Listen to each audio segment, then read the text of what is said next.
Hey everyone, this is Michael again, and welcome to the Smackdown and AEW Rampage review.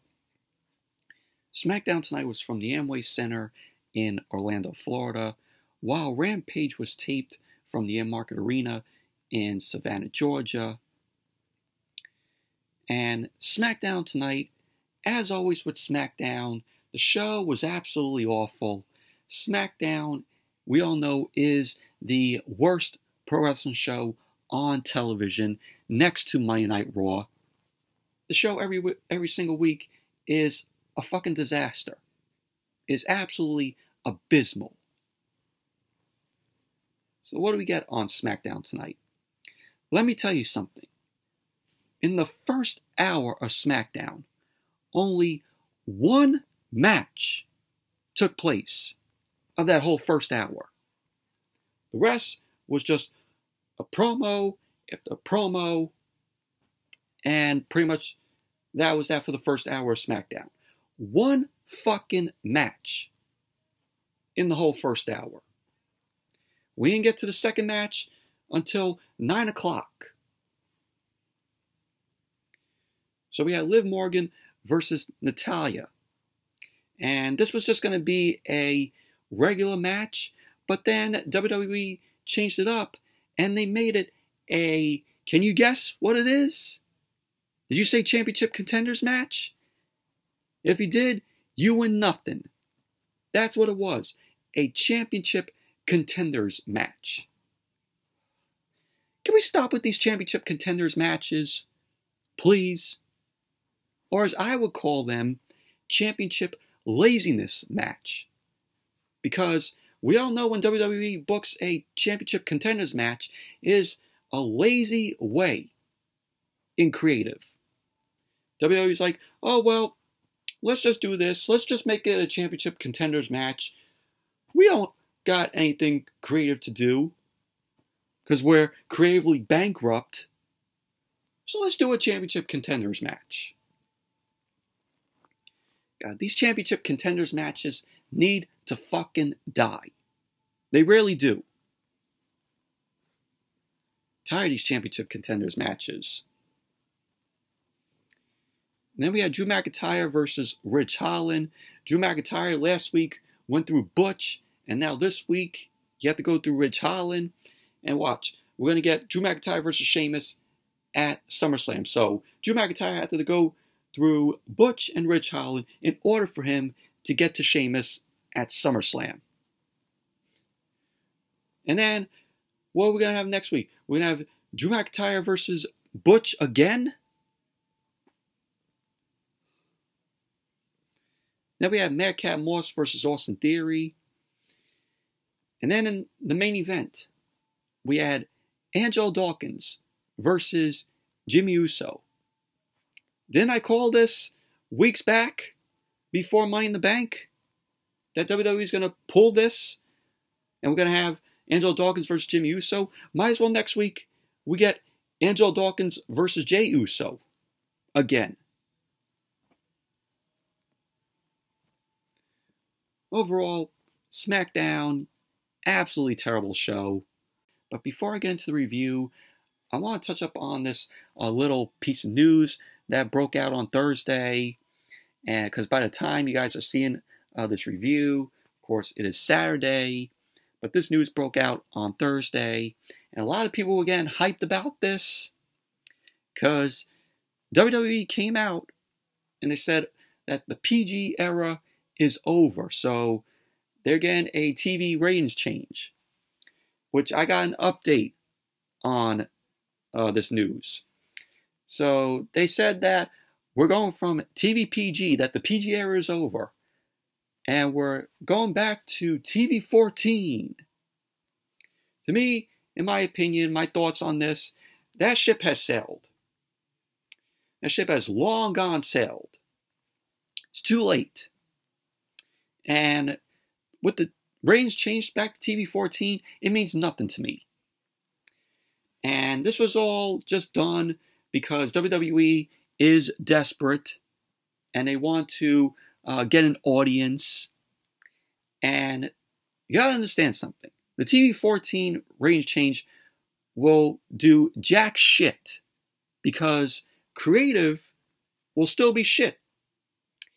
There has to be a certain change in the product for me to say, oh, well, the rating changed to TV 14, and all right, the creative is getting, a little bit better, and I sense, some change. But that's not going to happen. That's going to be just a dream to us. Change won't happen in creative until Vince McMahon and Bruce Pritchard are gone.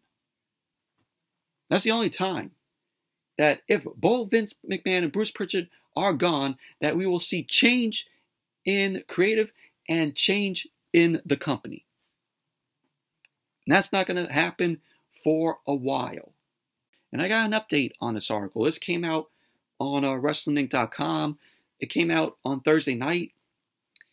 So apparently there was an update about Raw moving to TV 14. I'm going to show the article here so you guys can see it. Update about Raw moving to TV 14. It says right here, WWE fans were buzzing earlier today after word that the PG era of Monday Night Raw will soon end. Now the initial source of that news is walking back part of his report. Raw won't be going TV 14 this Monday, July 18th, but still in consideration for a later date, according to Andrew Zarian of the Mat Men podcast, which he tweeted out Thursday night. Andrew Zarian also elaborated on the source of his initial report and his understanding of what is happening behind the scenes involving WWE and the USA Network.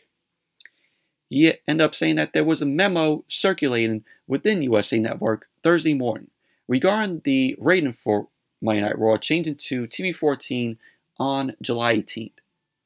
However, Zarian wrote Thursday night that the memo was apparently sent out prematurely and the date for the switch has not yet been finalized. So it's still going to be TV PG. So Zarian deleted his initial tweet on the matter, explaining that he did not want inaccurate information being spread further. It says right down here, there's been no reported change planned to the rating for Smackdown. Presumably it will remain TV PG.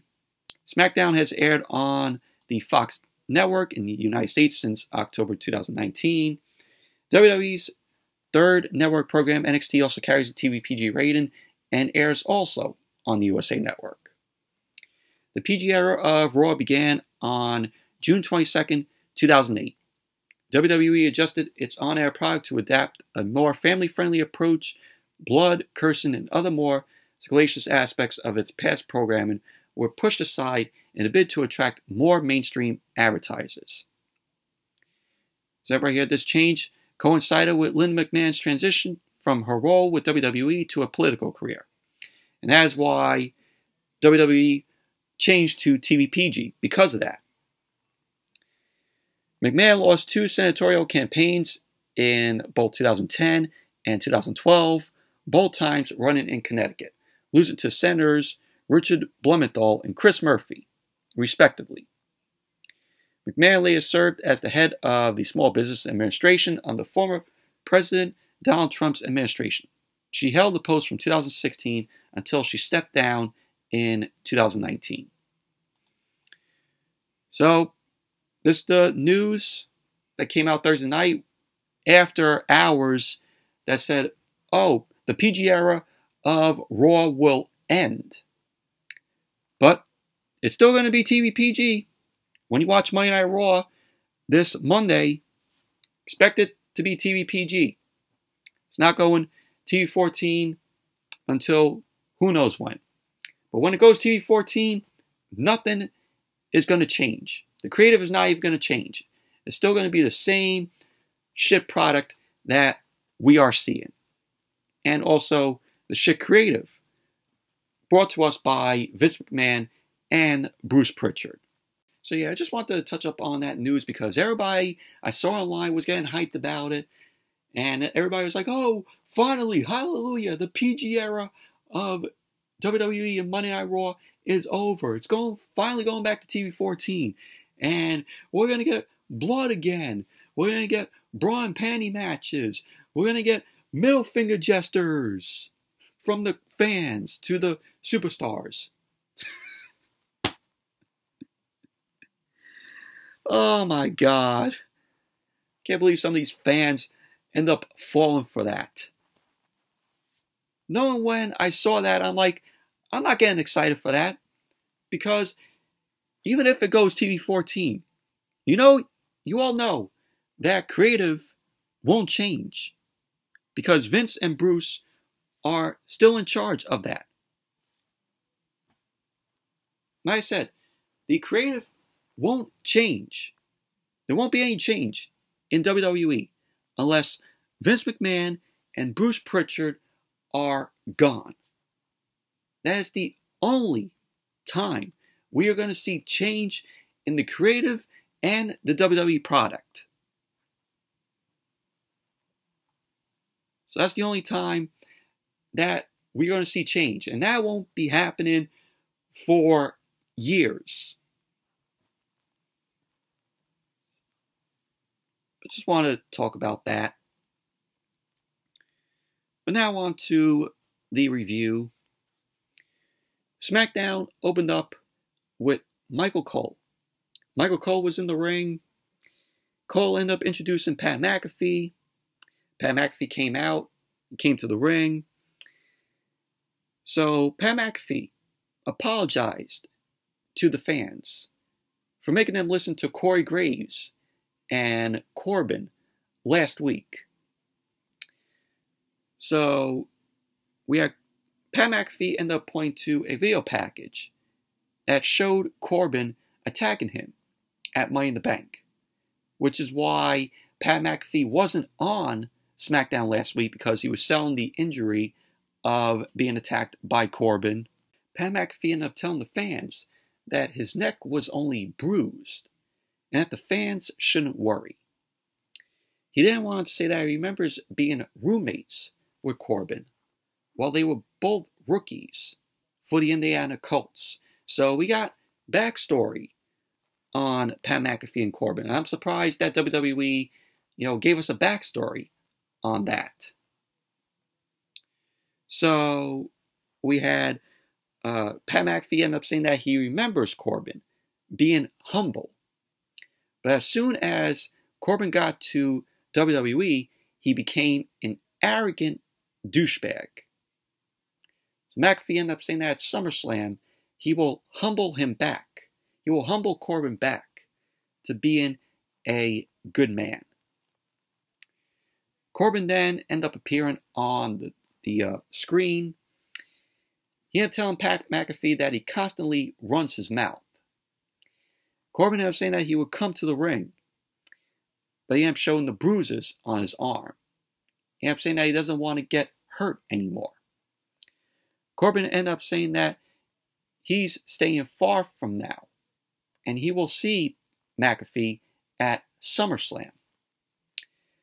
Pat McAfee ended up saying to Corbin that the real reason he isn't coming to the ring is that he is actually afraid. So then Pat McAfee ended up introducing the SmackDown Women's Champion, Liv Morgan. Liv Morgan then ended up coming out to the ring, and then SmackDown went to commercials. So that was basically how the segment ended. But, do you all care for this match at SummerSlam with Corbin and McAfee? Pat McAfee, he's good in the ring. We've seen him go at it with Adam Cole down in NXT, and of course with him and Austin Theory. McAfee is surprisingly good in the ring. But at the same time, I said, do you all care? He's going up against Corbin. We all know how terrible Corbin is in the ring. But then, as SmackDown came back from the commercial, we had the first match of the night, which this was the only match in the whole first hour of SmackDown. We had Liv Morgan versus Natalya.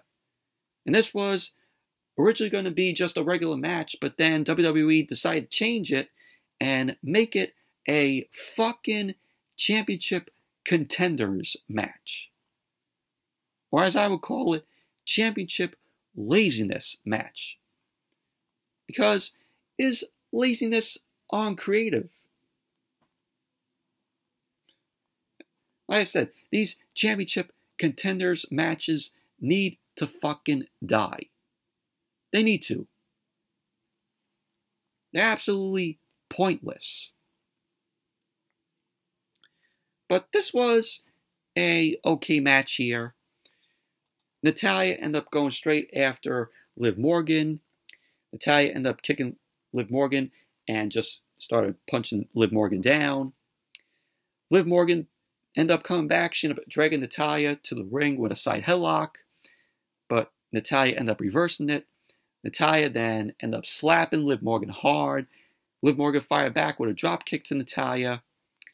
Liv Morgan ended up going for the cover and Natalya kicked out. Liv Morgan ended up hitting another drop kick. Natalya ended up hitting Liv Morgan with a kick to the back of her neck. Liv Morgan then came back, ended up hitting Natalya with a kick to her face. Liv Morgan was then looking to go for the Oblivion, but Natalya ended up countering that and ended up whipping Liv Morgan face first into the ring post. Liv Morgan then delivered a missile drop kick off the top rope to Natalya as SmackDown came back from the commercial. So Liv Morgan started beating Natalya down with some right hands, and then she ended up delivering a step-up enziguri. Liv Morgan then sent Natalya into the ropes, rolled her up, and Natalya ended up kicking out. Liv Morgan then ended up hitting the backstabber, which followed up by a splash. Natalya then ended up catching Liv Morgan, and she then delivered a German suplex. Natalya then ended up going for the cover, but Liv Morgan ended up kicking out. So at the end of the match, Natalya ended up locking in an ankle lock. Liv Morgan ended up escaping out of that. She ended up sending Natalya into the middle turnbuckle. And then Liv Morgan ended up delivering the Oblivion on Natalya. She ended up going for the cover. And there you go. Liv Morgan ended up winning the match. Post-match, Kayla Braxton was in the ring to interview Liv Morgan. Kayla Braxton ended up saying that she noticed Liv Morgan's victory tonight wasn't as dominant as her one last week over Ronda Rousey. So Kayla Braxton came off as a heel there. So Liv Morgan ended up saying that she's fully aware she's walking into her championship match as the underdog. But she has been the underdog her whole life. And that she's walking in as champion to SummerSlam. So pretty much that was basically what Liv Morgan had to say. But overall the match was okay. But I don't know why it was a championship contenders match. Should have just been a regular one-on-one match. They really need to stop with these championship contenders matches. They really do. They mean absolutely nothing, and they are absolutely fucking pointless. So then we went backstage, and we saw Mackenzie Mitchell. Mackenzie Mitchell was interviewing Austin Theory. Austin Theory ended up saying to Mackenzie Mitchell that it is hard to be him. And with great power comes great responsibility. So Paul Heyman ended up walking up to Theory. She ended up sending Mackenzie Mitchell away because Paul Heyman was like, "You're better than Kayla Braxton." So Paul Heyman ended up shaking Austin Theory's hand and ended up saying that it doesn't make business sense for him to cash in his contract on the tribal chief, Roman Reigns. So Paul Heyman ended up inviting Austin Theory to work with him instead. And Paul Heyman ended up saying to Theory that he will give him a title shot if he doesn't cash in the Money in the Bank briefcase. So Theory ended up telling Paul Heyman that he is still planning to cash in his contract at SummerSlam, whether it's against Brock Lesnar or Roman Reigns, and that he will be the youngest undisputed WWE Universal Champion. So that is what Theory had to say. And Paul Heyman, he's getting very nervous about Theory possibly cashing in the briefcase on Roman Reigns. Whether Roman wins at SummerSlam, which we all know that he is. So Paul Heyman's getting a little nervous about that. That was that. And then we had the Viking Raiders music end up playing. So the Raiders didn't come out. It was actually Xavier Woods and Kofi Kingston. They came to the ring. They were dressed as the Viking Raiders. So then we had a video showing what happened last week between the New Day and the Viking Raiders. So we saw that. And then Kofi Kingston and Xavier Woods, they were in the ring. Like I said, they were mocking the Viking Raiders. Did you all see the slippers or shoes that Kofi was wearing tonight? I thought this was pretty funny here. It actually gave me a chuckle of how Xavier Woods and Kofi Kingston were dressed as the Raiders. So they both ended up saying that the Viking Raiders resorted to shorthanded tactics to scare their opponents. So then the Viking Raiders end up coming out. So they stood at the top of the ramp. The Viking Raiders end up calling the New Day imposters. Eric ended up saying that they are still vicious. And Ivar ended up telling the New Day that they will mangle them. So Xavier Woods ended up asking if those are the only two words that Eric and Ivar know. Ended up calling both Eric and Ivar ugly. So Eric and Ivar, they end up heading to the ring. Xavier Woods was blowing his horn. And then Shanky and Jinder Mahal end up coming to the ring. So Shanky and Jinder Mahal end up taking out the Viking Raiders. And pretty much that was basically that. Then we had the New Day and Jinder Mahal and Shanky in the ring. Of course, Shanky busting the move, as always. It's awful. At first, it was funny. It gave me a chuckle. But then, as soon as I saw Shanky and Jinder Mahal come into the ring, I'm like, all right, this is fucking terrible. Yeah, I have Shanky in there busting the move, as always. Yeah, more Shanky dancing on my television.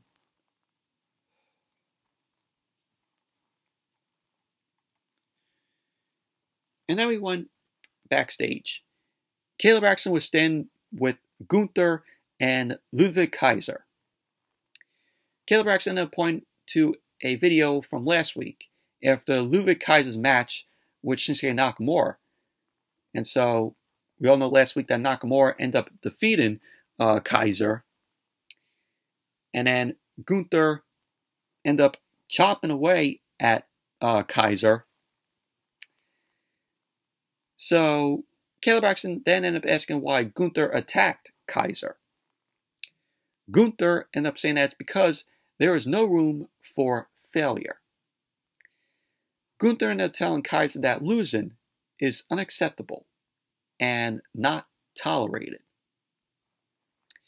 So Gunther ended up telling Kaiser to rip his shirt open, to which Kaiser hesitated, so Gunther ended up ripping Kaiser's shirt open, and Gunther ended up delivering a slap to Kaiser's chest, which was absolutely hard. You heard the echo of the chop or the slap rang out backstage. So pretty much that was basically that, but this is looking like a breakup of Gunther and Ludwig Kaiser. I said last week, I don't think this is a breakup between the both of them, but what we saw right here tonight, I think WWE is definitely breaking up Gunther and Ludwig Kaiser, and that is not good for both guys. Ludwig Kaiser, I sense that he is going to be a jobber without Gunther, without him managing Gunther. So this spells trouble for both guys. More towards Ludwig Kaiser. And then we had Aaliyah. Aaliyah ended up coming to the ring, and she was originally supposed to take on Lacey Evans. So we saw the highlights from Lacey Evans' promo last week, and it was just her just shitting on the fans because she got no big reaction to when she came out. And she had to go to the back again, come out, so the fans could pop for her. And it was just awful. So then Lacey Evans ended up coming out. Fans were booing her.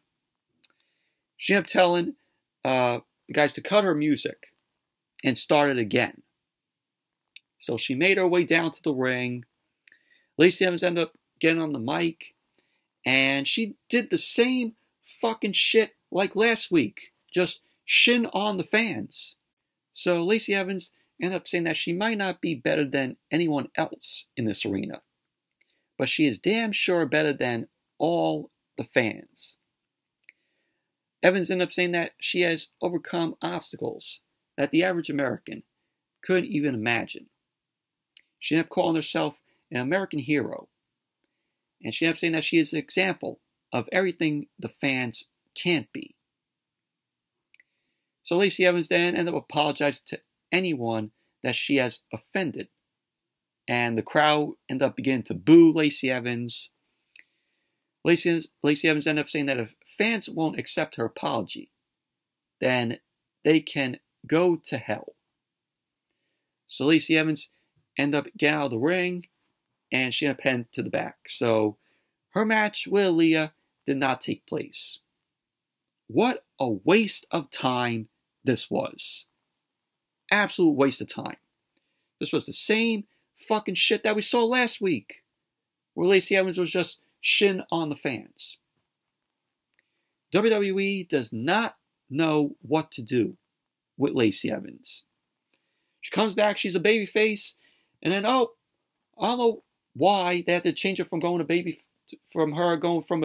to a heel, when all those vignettes that she did, and just all the backstory about Lacey Evans, the WWE turned Lacey Evans back into a heel. Makes those vignettes absolutely pointless from what we saw. It was a waste. Like I said, this was a fucking waste of time. And then we had Drew McIntyre versus Ridge Holland. And this was the second match of the night, and we did not get this until 9 o'clock. So like I said, that entire first hour of the show tonight, one match took place. But this was a squash match here with McIntyre and Ridge Holland. Ridge Holland came out along with, of course, Sheamus and Butch. Butch ended up grabbing the ring bell from the timekeeper, and he sat the ring bell on top of the commentary table, and Butch ended up ringing the bell. McIntyre was like, "Oh, I don't care." He was like this. And then he just went right after Ridge Holland, started beating down Ridge Holland. McIntyre then ended up delivering the 10 beats of the Baron on Ridge Holland, as Sheamus was just right there watching on. Butch ended up trying to take McIntyre out on the outside, but McIntyre ended up taking Butch out. Ridge Holland then delivered a power slam. He ended up going for a pin, but McIntyre kicked out. McIntyre then delivered the white noise, mocking Sheamus' white noise, and he delivered it to Ridge Holland. He ended up staring down Sheamus. And then as Ridge Holland ended up trying to make his way up, McIntyre then delivered the Claymore kick. And then there you go. Drew McIntyre ended up winning the match. Overall, this was a squash match, in my opinion.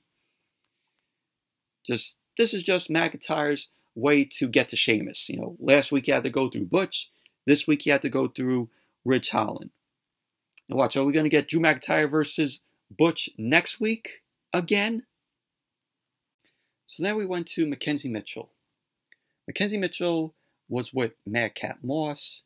And Mackenzie Mitchell ended up asking Moss his strategy in his match with Theory. Moss ended up telling Mackenzie Mitchell that he has planned to flatten Theory's big head. So Paul Heyman ended up walking in.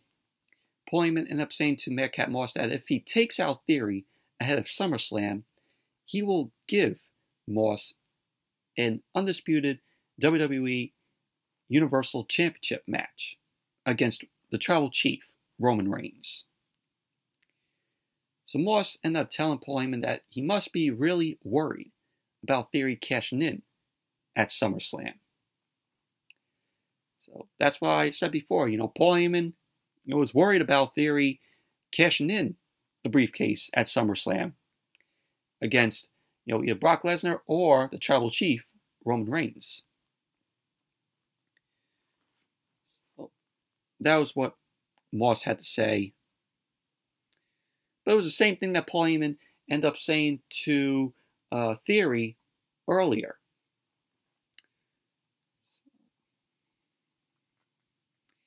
And then we had a video hyping up the Maximum Fail models. And next week we're going to get the debut of Maxine Dupree. God help us all.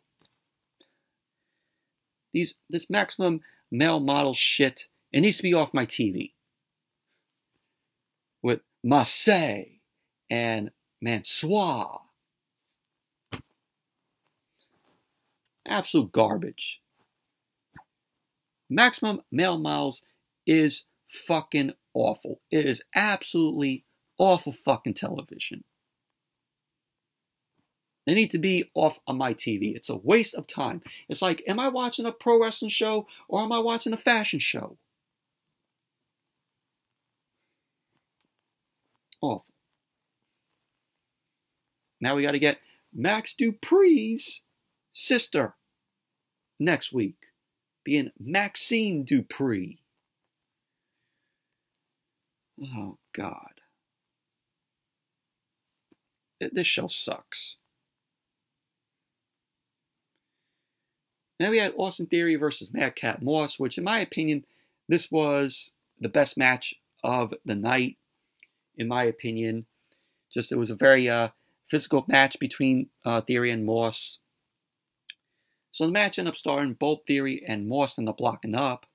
Moss ended up sending Theory to the mat with a waistlock. Theory ended up firing back with a shoulder block. Moss ended up getting Theory up on his shoulders, but Theory ended up escaping. Moss ended up hitting Theory with a shoulder tackle, which he followed up with a fallaway slam. Moss then delivered a forearm to Theory, but Theory fired back with a chin lock. Moss ended up escaping. Theory ended up sending Moss into the top turnbuckle, which Moss went face first. So we had Theory end up trying to send Moss again into the turnbuckle, but Moss ended up stopping Theory and then sending Theory into the turnbuckle. So Moss ended up knocking Theory out of the ring, and Moss ended up sending Theory face first into the ring apron. Moss then ended up charging at Theory, but Theory ended up moving out of the way, and Moss ended up going into the ring steps face first. So as SmackDown came back from the commercial, Theory was in control of the match. He still had the upper hand on Moss. Theory ended up delivering a double stomp to Moss, and then he ended up going for the cover, which Moss ended up kicking out. So Theory started beating Moss down. He ended up sending Moss's head off the top rope. Moss came back, ended up hitting the shoulder tackle, which sent Theory out to the apron. And then he ended up knocking Theory to the floor. Theory then ended up going over to the timekeeper's area. He ended up getting his Money in the Bank briefcase. And Theory then hit Moss with the briefcase, which the referee ended up seeing. So the referee called for the bell. And so Moss ended up winning the match by disqualification.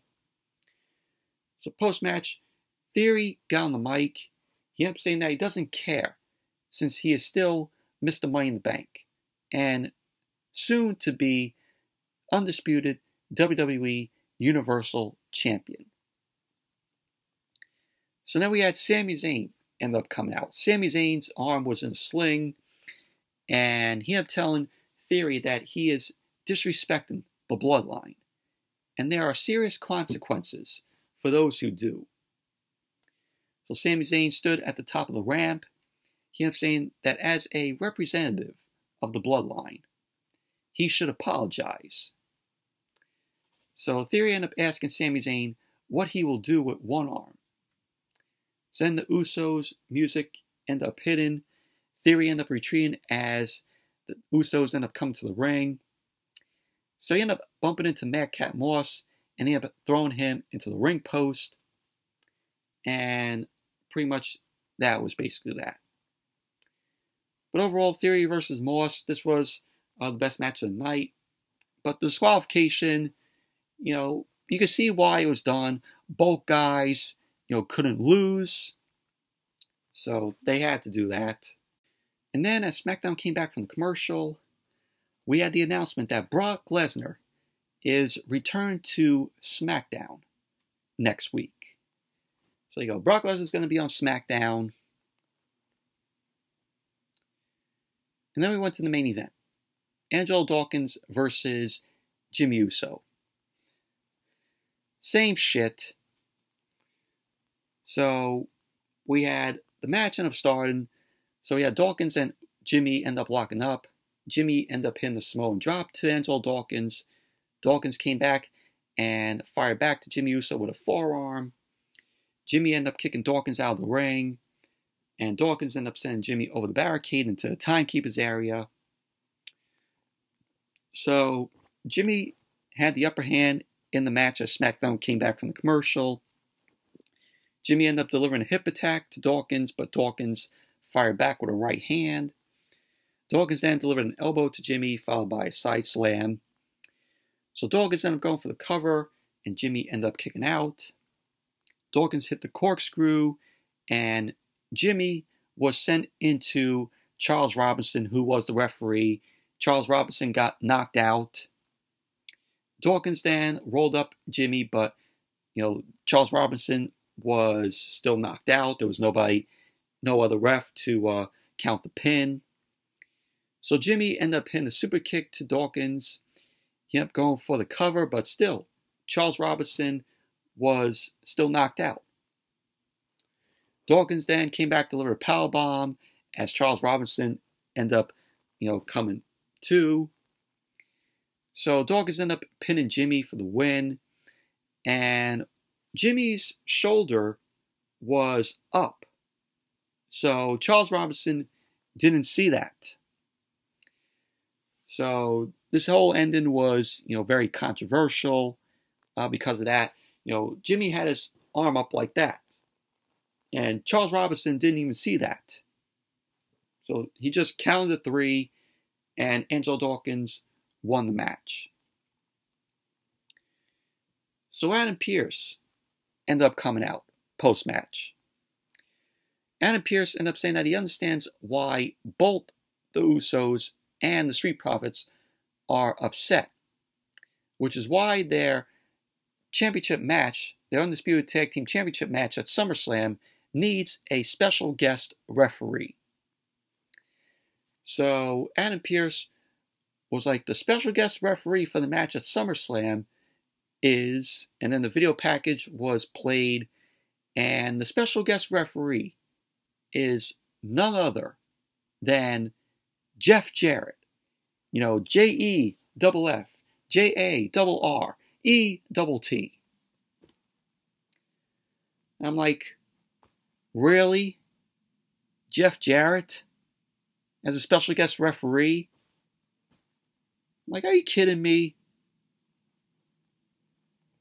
So then as the video package ended, we had the Usos and Street Profits brawl in. More referees end up coming to the ring to break up both teams. And that was how SmackDown ended. Overall, show was awful. SmackDown continues to be the worst pro wrestling show on television, next to Monday Night Raw. Every week, this show is fucking abysmal. This show absolutely fucking sucks. Moving on to AEW Rampage, which Rampage was a decent show tonight. A whole lot better than 2 hours that we had to endure with fucking SmackDown. So we saw Malakai Black and Brody King. They ended up taking on Alex Reynolds and John Silver of Dark Order. We saw the ROH World Championship on the line where Jonathan Gresham defended the title against Liv Moriarty. To what we saw last week, Jonathan Gresham ended up joining Tully Blanchard Enterprises, where he sided with Tully Blanchard. So we saw that on Rampage last week. We had Athena and Kris Statlander versus Robyn and Charlette. Renegade, I think that's how you pronounce her name. In the main event, we had Lucha Brothers versus Private Party. Well, Rampage was a decent show. Rampage opened up with Malakai Black and Brody King versus John Silver and Alex Reynolds. And you had Julia Hart out there. You know, Julia Hart is with the House of Black. And this was a good match here. Malakai Black and Alex Reynolds ended up starting off the match. Both guys end up locking up. They end up exchanging submissions. Malakai Black kicked Reynolds in the face. And then he tagged in Brody King. Brody King was looking to go for a chop on Alex Reynolds, but Reynolds ended up moving out of the way and tagged in John Silver. Brody King ended up knocking John Silver down to the mat, and the two end up locking up. John Silver then ended up delivering a shoulder tackle, and Brody King fired back with a shoulder tackle of his own to Silver. So Brody then delivered a kick to John Silver. He ended up going for the cover, but Silver ended up kicking out. Alex Reynolds tagged in, and we had Reynolds and Silver end up delivering a super kick to Brody King. Reynolds ended up going for a dive to the outside, but Brody King countered, and Brody King ended up delivering a chokeslam to Reynolds on the apron. So then as Rampage came back from the commercial, we had Malakai Black and Alex Reynolds. They were in the ring. Black was looking to go for a knee to Reynolds, but Reynolds ended up rolling up Black. And then Black ended up kicking out. Reynolds tagged in John Silver. John Silver then delivered a side slam to Black. Ended up going for the cover. And Malakai Black ended up kicking out. So at the end of the match, we had Malakai Black tossed Alex Reynolds to Brody King. Brody King laid out Alex Reynolds with Dante's Inferno. So he ended up going for the cover. And there you go. Malakai Black and Brody King ended up winning the match. Post-match, as Malakai Black and Brody King were headed to the back, Darby Allin ended up launching an attack on Brody King, and Darby Allin ended up leaping off the top of the tunnel. So we had Brody King and Darby Allin going at it. Sting ended up coming out as Malakai Black was about to go to the back. And so we had a awesome stare down between Sting and Malakai Black. So both guys were going to head to the back. Malakai Black was going to go for attack on Sting, but Sting ended up looking at Malakai Black, so he just had another stare down between Black and Sting. And pretty much that was basically that. But I thought that was awesome. seeing Malakai Black and Sting have a stare down. But the match itself, Malakai Black, Brody King versus John Silver and Alex Reynolds, it was a good match. And then we had a pre-recorded promo from Miro, where basically Miro was just talking about his God and how he's coming after the House of Black. He's coming after Malakai Black and Brody King and Buddy Matthews. It was just basically that. And we saw like a little clip of when Malakai Black ended up spinning the mist at Miro.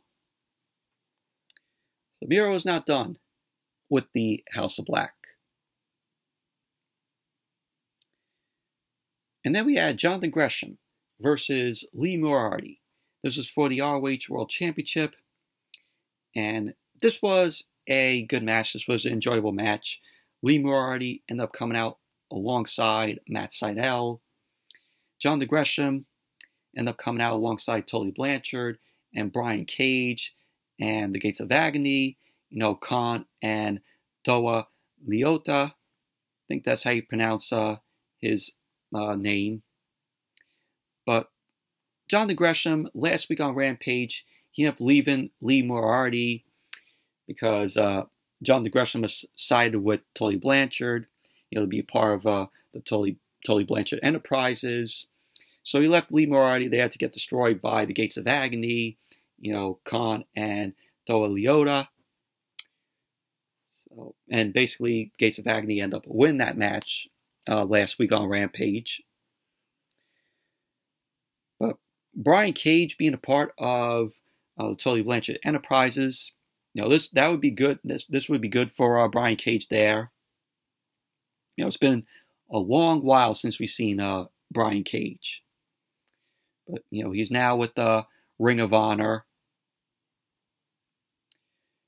But the match started off with Gresham and Moriarty. They were shaking hands.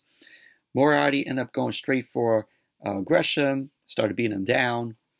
Moriarty then ended up hitting a knee to Gresham, and Gresham ended up sliding out of the ring. Moriarty followed Gresham out of the ring, started beating him down with some forearm shots. He then ended up sending Gresham into the barricade and tossed him back into the ring.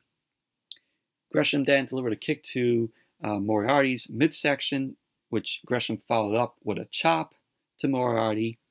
And while the referee wasn't looking, we saw Gresham, he delivered a low blow chop to Moriarty. So Gresham knocked Moriarty down to the mat. Moriarty ended up getting back up.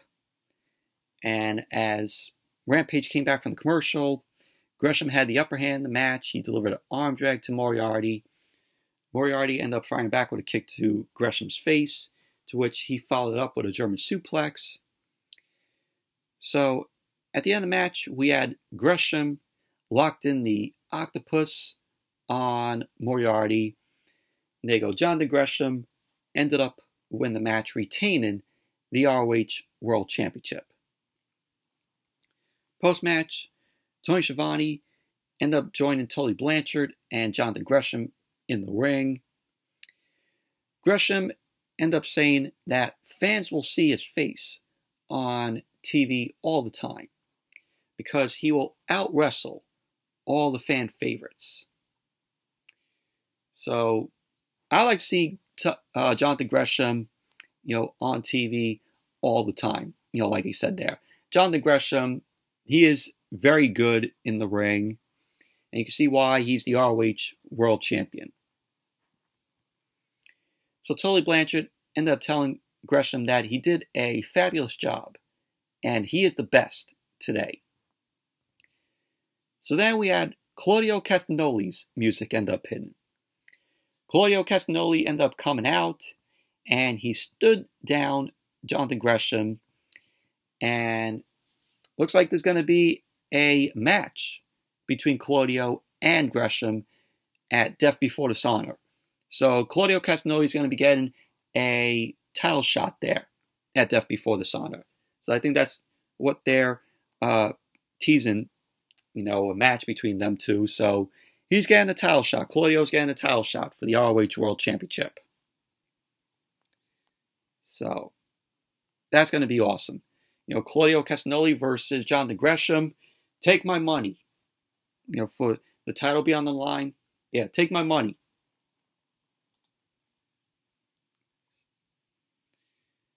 But overall, Jonathan Gresham versus Liv Morgan, very good match for the ROH World Championship.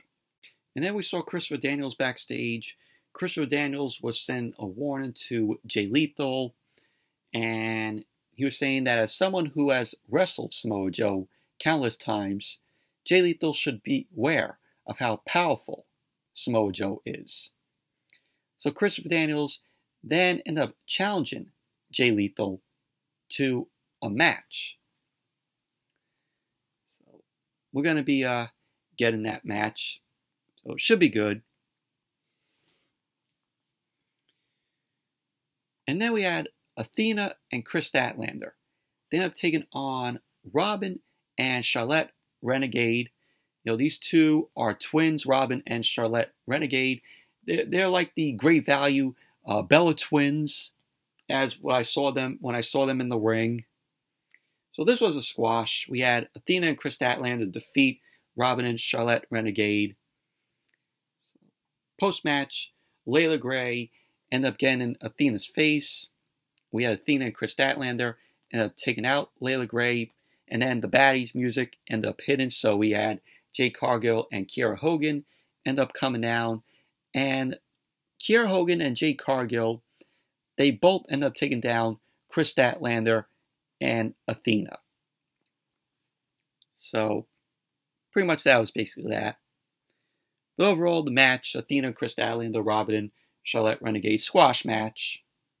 Athena and Kris Statlander defeated these two great value Bella twins.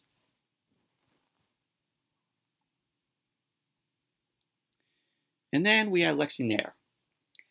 Lexi Nair was standing with Liv Morgan and Matt Sydal. So Stokely Hathaway ended up walking in.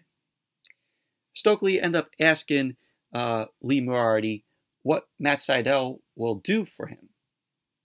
Sydal ended up saying that Liv Morgan doesn't need him. He ended up telling Stokely Hathaway to go away, because Stokely Hathaway ended up giving him a card. So he ended up tearing up the card. I think Matt Sydal ended up tearing up the card. And then Sydal then informed Liv Morgan that he has set up a match with him next week on Rampage. So next week on Rampage is going to be Liv Morgan versus Dante Martin. So that should be a good match there. Liv Morgan and Dante Martin going one-on-one. That's next week on Rampage. And then we had Tony Schiavone. Tony Schiavone was standing in the ring with the Gun Club with Austin and Colton and Billy Gunn. They were going to explain why they turned on the Acclaimed. So Tony Schiavone ended up asking them why they turned on the Acclaimed last week. So Billy Gunn got on the mic. He ended up telling Tony Schiavone that he treated the Acclaimed like his own kids. But there comes a time when Daddy has to drop the hammer. So the Acclaimed end up coming out. Max Caster, he didn't have a mic in hand. And we had Caster and Bowens. They were looking to get a fight between the Gun Club. So they got into the ring. Billy ended up telling them to scissor him one more time. So Bowens ended up delivering a super kick to Billy Gunn. And so the Acclaimed ended up going after Austin Colton. They ended up knocking both Austin and Colton out of the ring. Max Cassidy grabbed the mic. He ended up cutting a rap promo on the Gun Club, which was cool. So the Acclaimed ended up challenging the Gun Club to a match in Savannah right now.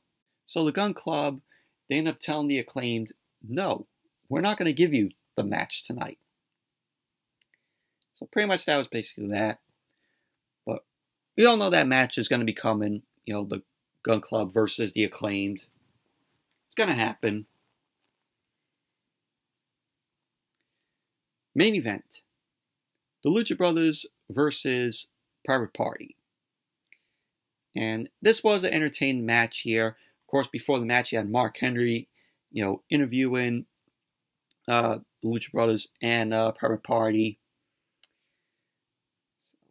But the match started off with Isiah Kassidy and Penta Oscuro. And Penta ended up doing his Cielo Miedo to Isiah Kassidy. Kassidy ended up sending Penta into the corner. And Mark Gwen and Phoenix end up tagging in. And both Private Party end up knocking Penta and Phoenix to the outside. They followed up with a double dive. Mark Gwen tossed Phoenix back into the ring. Phoenix ended up delivering a cutter to Mark Gwen. And he ended up going for the pin, to which Mark Gwen kicked out. Phoenix ended up taking in Penta. And we had Phoenix and Penta end up delivering some kicks to Mark Gwen. So it was a double team on Mark Gwen by the Lucha Brothers. Isiah Kassidy then delivered a kick to Penta and then choked him out on the ropes.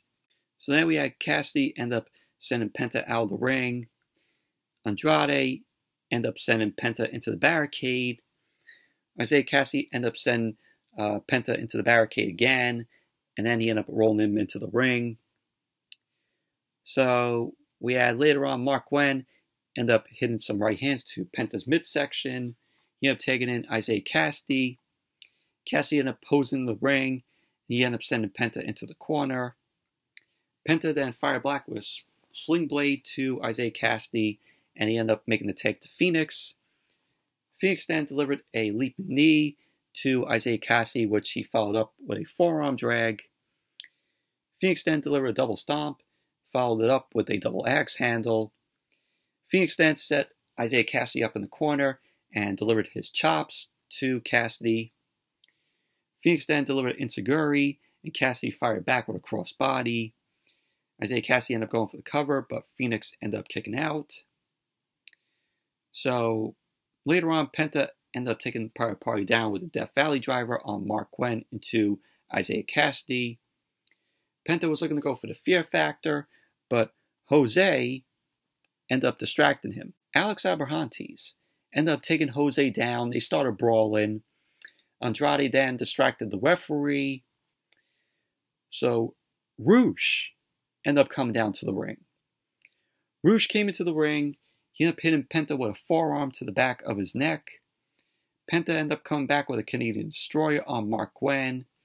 So Penta then tagged in Phoenix. Phoenix then ended up hitting the Black Fire Driver to Mark Gwen. So he ended up going for the cover. And there you go. The Lucha Brothers ended up winning the match. And that ended Rampage tonight. But this was a good match. This was an entertaining match from the Lucha Brothers and Private Party. And Rampage, of course, was a decent show tonight. It was a hell of a lot better than the 2 hours that we had to endure with fucking Smackdown or Shitdown. But anyways, that's it for the Smackdown and AEW Rampage review. Thank you all for watching. Hope you all enjoyed this review. Definitely give the video a thumbs up, comment, subscribe, and until next video, I'll see you all later.